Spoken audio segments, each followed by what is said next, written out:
بسم الله الرحمن الرحيم. السلام عليكم ورحمة الله وبركاته. ازيكم يا بنات؟ اخباركم ايه؟ النهاردة ان شاء الله معانا بدأنا شغل الشتاء بقى، فان شاء الله معانا كوفية حريمي ومعانا خيط مميز فيها المرة دي. الخيط ده اسمه اليز ماكسي فلاور. الخيط ده سميك، طبعا هو مكتوب هنا باريس لان الخيط ده ستوك مش ستاندر. الخيط الستاندر بيبقى سعره تقريبا من 40 ل 45 جنيه الشلة، انما الستوك بتاعه حلو جدا، وطبعا تقريبا نص ثمنه. الشلة في حدود 17 او 18 جنيه. الخيط ده 70% اكليريك و25% صوف و5% بوليميت. بنستخدم معاه ابرة 6 ل7، وهو بيبقى عدد امتار ومش كتير لانه خيط سميك زي ما انتم شايفين سمك الفتلة. عدد امتاره حوالي 80 متر، فهو خيط عدد امتاره قليل بالنسبه لسعره لو كان ستاندر. فالحمد لله ان احنا بنلاقي حاجه من زي كده ستوك بنقدر ننفذ بيها المشاريع بتاعتنا. نبدا على بركه الله. ان شاء الله هنعمل كوفيه الحريمي، فان شاء الله هنعمل عرضها حوالي 20 سنتي. هنشتغل عدد من السلاسل، عدد زوجي من السلاسل. نبتدي غرزة البداية. المشروع ده سهل جدا يا بنات، يعني ان شاء الله حتى لو انت مبتدئة هتنفذيه بكل سهولة ومش هيضايقك خالص، وفي وقت قليل كمان مش هيطول. فهنعمل عدد سلاسل زوجي. 2 3 4 5 6 7 8 9 10 11 12 13 14 15 16 17 18 19 20. لو احنا قسنا 20 سلسلة دي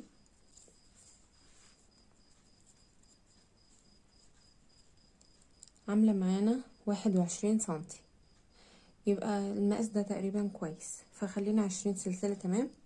بس هنعمل كمان 3 سلاسل اللي هما بمثابة الارتفاع بتاع العمود. ان شاء الله هنشتغل طول الكوفية دي بغرزة العمود. هنمسك الغرزة اللي احنا الأخيرة اللي احنا كنا واقفين عندها، اللي هي يعتبر الغرزة 20. همسك من عندها كده عشان ابقى معلماها، وهشتغل ده 1 2 3. بعدين هلف الخيط على الإبرة وهدخل في الغرزة اللي انا كنت ماسكاها، اللي هي الغرزة الأخيرة في السلاسل اللي انا كنت عاملاهم، وهعمل أول عمود. تمام. بعدين في الغرزة اللي جنبها على طول تاني عمود، وهفضل ماشية. طبعا غرزة العمود عارفينها، هنفضل ماشيين في كل غرزة هنعمل فوقيها عمود واحد بس اهي، اوصل لاخر السطر وارجع لكم. رجعنا من تاني يا بنات، خلصنا عواميد لحد اخر السطر. طيب احنا كنا عاملين 20 سلسلة، نتأكد ان احنا عاملين 20 عمود فوقيها. طبعا السلاسل الاولانية دي بنعدها معانا 1 2 3 4 5 6 7 8 9 10 11 12 13 14 15 16 17 18 19 20. يبقى تمام، شغلنا مظبوط. دلوقتي هنرتفع سلسلة 2 3 4، والف الشغل والف الخيط على الابرة، وهفوت اول غرزة. الغرزة دي هفوتها تمام اهي واضحة، هفوتها وهدخل في تاني واحدة واعمل غرزة عمود. تمام. وبعدين سلسلة، وبعدين الف الخيط على الابرة وافوت غرزة، الغرزة دي افوتها وادخل في اللي بعديها اهي واعمل غرزة عمود وسلسلة، بعدين افوت الغرزة اللي بعديها وادخل في اللي بعديها دي واعمل عمود سلسلة، وافضل ماشية على نفس الطريقة دي، عمود سلسلة عمود سلسلة عمود سلسلة، لحد ما اخلص برضو اخر السطر ونرجع نشوف شكلها عامل ازاي. وصلنا لاخر السطر اهو، شايفين يا بنات الشكل معانا بقى عامل ازاي؟ طيب تعالوا كده نعد العواميد اللي احنا عملناها. ده 1 2 اللي هي السلاسل الاولانية ده برضو هنعدها على انها عمود، 1 2 3 4 5 6 7 8 9 10 11 عمود. هنفضل ماشيين بنفس الطريقة دي طول الكوفية لحد الطول المناسب اللي يعجبنا احنا.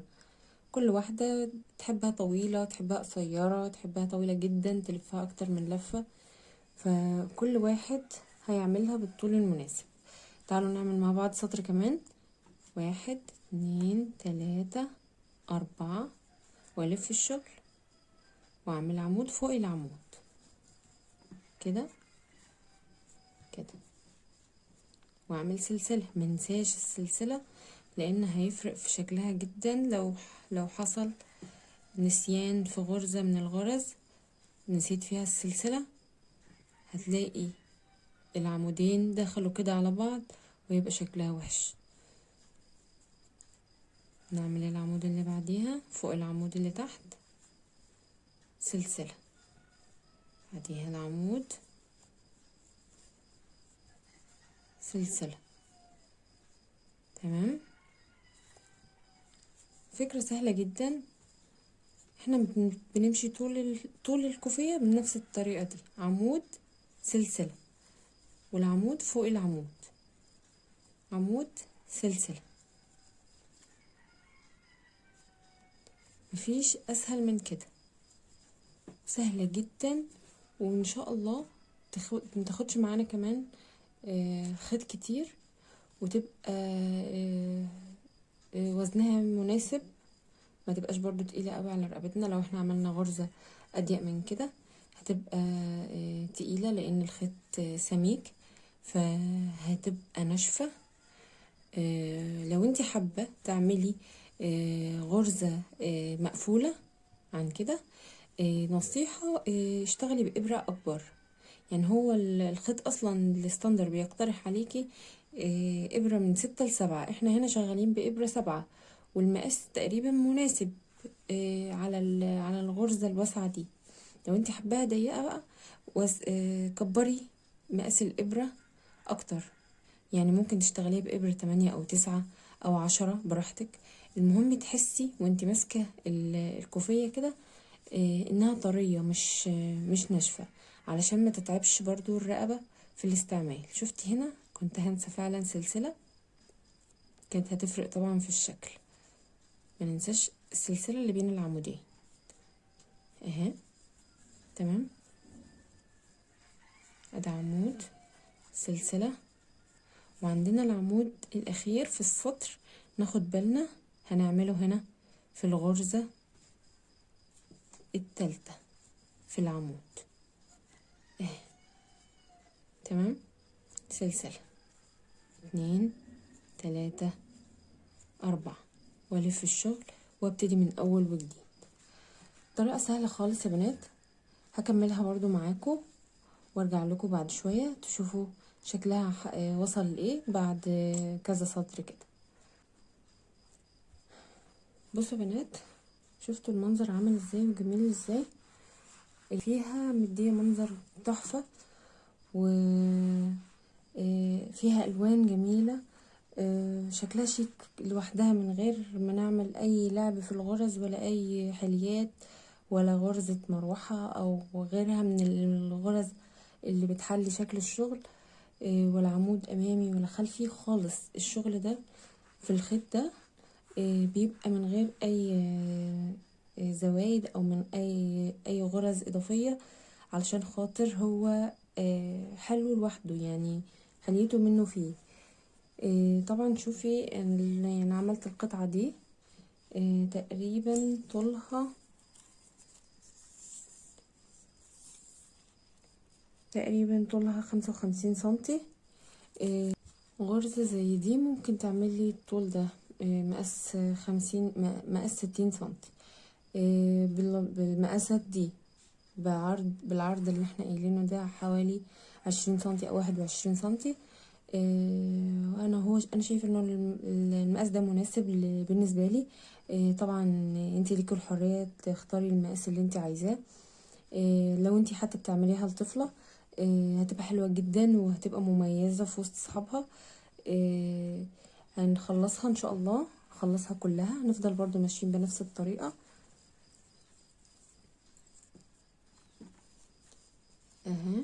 هنراجع مع بعض كده الطريقه. عملنا 4 سلاسل، بعدين نعمل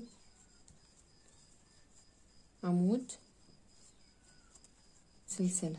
طبعا ما ننساش ان احنا بنفوت مكان الغرزه او احنا بنعمل عمود فوق العمود. تمام اهو. بنلف الابره تاني، بنلف الخيط ونعمل عمود جديد فوق العمود وسلسله، نعمل عمود تاني فوق العمود سلسله، ونفضل ماشيين بنفس الطريقه لحد ما نخلص ونوصل للطول اللي احنا عايزينه. انا هخلصها وارجع لكم اقول لكم انا استخدمت كام شله وطولها وصلت لكام سنتي. مش هتاخر عليكم اخواتي وصحابي. دلوقتي خلصنا الكوفيه يعتبر. شايفين المنظر بتاعها اهي، طويله. انا حباها تبقى طويله علشان تلف على الرقبه مرتين اهي. تمام. سبت بس اخر السطر الاخير علشان نخلصه مع بعض.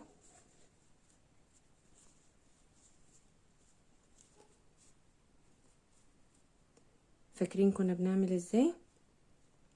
عمود عادي وراه سلسله، ونرجع ندخل في الغرزه اللي فوق العمود ونعمل عمود عادي وفوقيه سلسله، فوق العمود اللي بعديه عمود عادي وفوقيه سلسله، بعدين عمود سلسله فوق العمود. بنشتغل فوق العمود، مش محتاج تفكير ولا تفكري هتدخلي في الغرزه انهي، سهله جدا.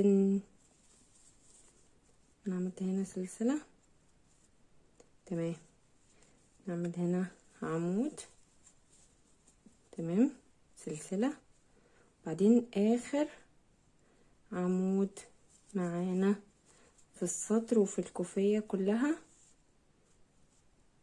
اهي. تمام شايفينه اهي بنات.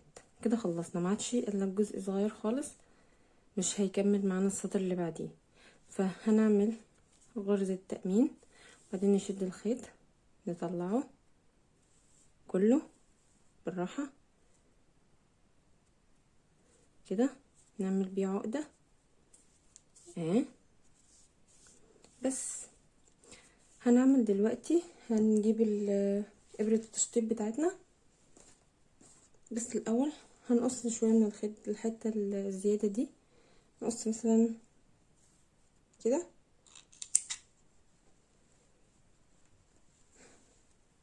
نلضم جزء الخيط ده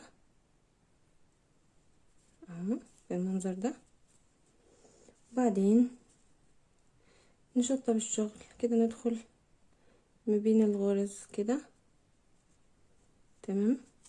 نشد الخيط نلف عليها كده تاني، ندخل في اللي بعديها كده كده، نحاول يعني ايه ندخل بأي طريقة نلاقيها مناسبة، متبقاش واضحة وفي نفس الوقت تشطب لنا حرف الخيط علشان يبقى ماسك كويس ما يفكش. تمام كده بالمنظر ده. طريقة التشطيب ملهاش طريقة معينة، زي ما انتي شايفة وحاسة ان كده مثلا مش باينة. لو عملتيها وحسيت ان هي شكلها واضح، ممكن تعمليها تاني بشكل افضل. يعني شايفين الجزء اللي اتعمل مش واضح ان فيه غرز ولا فيه خيط ماشي في قلب الخيط ولا اي حاجة. يعني على قد ما نقدر كده يبقى بطريقة شغل نضيف، ما يبقاش بعد ما العميلة تاخد مننا الشغل يفك منها. مش حاجة حلوة بصراحة. يعني انا لو عميلة واخدة شغل من حد مش هبقى مبسوطة لو الشغل بتاعي فك وانا بستعمله. تمام بس كده. ممكن لو حابين ندخلوه في الخيط في العواميد كمان نفسها اهي، ونقص.